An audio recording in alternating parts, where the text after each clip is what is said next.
Assalamualaikum warahmatullahi wabarakatuh. Sahabat-sahabatku dimanapun berada, ini adalah Jabal Rahmah Padang Arafah, yaitu salah satu tempat yang bersejarah bagi manusia. Karena di dalam satu riwayat diceritakan bahwa ketika Nabi Adam alaihissalam diciptakan oleh Allah Subhanahu wa taala, ditempatkan di dalam surga, kemudian diberikan oleh Allah Subhanahu wa taala pendampingnya Hawa, dan mereka pun tinggal dalam surga dengan satu perjanjian ataupun satu aturan, tidak boleh mendekati pohon khuldi dan tidak boleh memakan buahnya. Tetapi iblis terus menggoda dan mempengaruhi Adam dan Hawa, yang pada akhirnya Hawa memakan buah khuldi yang diikuti oleh Adam, sehingga mereka dikeluarkan oleh Allah Subhanahu wa taala dari dalam surga. Dan itu pun bukan semata-mata menjadi satu kesalahan dan dosa buat mereka, hanya sekedar satu asbab agar Adam dan Hawa dikeluarkan dari dalam surga. Karena memang antara Adam dan Hawa diciptakan oleh Allah Subhanahu wa taala tidak untuk selamanya berada di dalam surga. Allah mengatakan dalam Al-Quran, A'udzubillahi minasyaitonir rajim, wa idz qala rabbuka lil malaikati inni ja'ilun fil ardi khalifah qalu ataj'alu fiha may yufsidu fiha wa yasfikud dima wa nahnu nusabbihu bihamdika wa nuqaddisu lak qala inni a'lamu ma la ta'lamun. Ingatlah ketika Allah mengatakan kepada para malaikatnya, sesungguhnya aku akan menciptakan di muka bumi khalifah. Lalu para malaikat mengatakan, ya Allah, mengapa engkau akan menjadikan di muka bumi khalifah? Mereka akan melakukan permusuhan dan pertumpahan darah, sementara kami senantiasa bertasbih, memujimu dan mensucikanmu.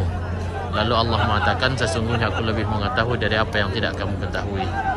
Jadi Adam dan Hawa memang dijadikan oleh Allah Subhanahu wa taala sebagai khalifah di muka bumi. Jadi Adam dan Hawa memakan buah khuldi hanya menjadi satu asbab agar mereka diturunkan ke muka bumi ini. Dan ketika Adam dan Hawa diturunkan ke muka bumi dalam keadaan terpisah, dalam satu ayat dikatakan bahwa Hawa diturunkan di Jeddah, kemudian Adam diturunkan di tanah India, yang pada akhirnya lebih kurang selama 200 tahun mereka saling mencari. Allah mempertemukan keduanya di Jabal Rahmah Padang Arafah ini setelah keduanya bermunajat kepada Allah Subhanahu wa taala. Rabbana zalamna anfusana wa illam taghfir lana wa tarhamna lanakunanna minal khasirin. Rabbana zalamna, Tuhan, kami telah zalim terhadap diri kami. Wa illam taghfir lana, dan jika bukan karena ampunanmu, wa tarhamna, dan kasih sayangmu, lanakunanna minal khasirin, selamanya lah kami menjadi orang yang merugi. Yang pada akhirnya tepat pada tanggal 10 Muharram Allah mempertemukan antara Adam dan Hawa di Jabal Rahmah Padang Arafah ini, yang diletakkan satu monumen atau tugu sebagai pertanda tempat bertemunya antara Adam dan Hawa. Wallahu a'lam. Sahabat-sahabat yang dirahmati Allah Subhanahu wa taala, hari ini kita lihat tepatnya di hari Selasa 27 November 2022, jamaah umroh dari berbagai penjuru dunia berkumpul berziarah di Padang Arafah ini. Adalah salah satu napak tilas baik itu perjalanan hidup Nabi Adam alaihissalam maupun perjalanan hidup Rasulullah SAW dalam melaksanakan ibadah haji dan umrah. Begitu juga salah satu perjalanan hidup Nabi Ibrahim alaihissalam. Padang Arafah Jabal Rahmah ini adalah merupakan salah satu tempat yang begitu banyak meninggalkan sejarah bagi umat Islam dan peradaban manusia. Sahabat-sahabat yang dirahmati Allah Subhanahu wa taala, walaupun kita dengar banyak orang-orang yang menjadikan ziarah di Padang Arafah ini salah satu momen untuk berdoa dan bermohon kepada Allah Subhanahu wa taala.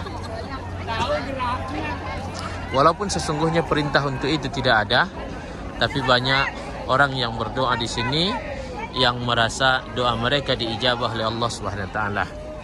Dan katanya salah satu yang paling banyak didoakan oleh orang di sini adalah meminta dipertemukan dengan jodohnya. dengan alasan karena Adam dan Hawa dipertemukan di sini. Padahal sahabat-sahabatku, tidak ada alasan dan dalil yang kuat perintah untuk itu. Tapi begitulah, terkadang kebanyakan kita menghubungkan sesuatu itu dengan keadaan ataupun masa yang ada terjadi sebelumnya. Sahabat-sahabat yang dirahmati Allah Subhanahu wa taala, doa dan harapan kita semua, semoga kami yang sudah berziarah ke Padang Arafah ini maupun sahabat-sahabat yang menyaksikan video ini, mudah-mudahan Allah Subhanahu wa taala membukakan pintu rezekinya, Allah mudahkan kehidupannya, Allah lapangkan urusannya. Dan bagi sahabat-sahabat yang memohonkan keturunan atau anak, mudah-mudahan diberikan oleh Allah Subhanahu wa taala anak yang saleh dan salehah. Dan bagi sahabat-sahabat yang menginginkan jodoh, semoga Allah pertemukan dengan jodohnya. Dan mudah-mudahan keluarga-keluarga kita menjadi keluarga yang sakinah mawaddah warahmah, yang penuh dengan keharmonisan dan kasih sayang. Sahabat-sahabat yang dirahmati Allah Subhanahu wa taala, dan yang terpenting lagi, mudah-mudahan Allah mudahkan rezeki kita semua sehingga kita bisa melaksanakan ibadah haji dan umrah dan datang berkumpul di Padang Arafah yang diberkahi oleh Allah Subhanahu wa taala. Amin ya rabbal alamin. Sahabat-sahabat, ini sementara untuk saya kabarkan. Insyaallah Allah pertemukan kita di tempat ini dengan keadaan dan waktu yang lebih baik. Demikian, assalamualaikum warahmatullahi wabarakatuh.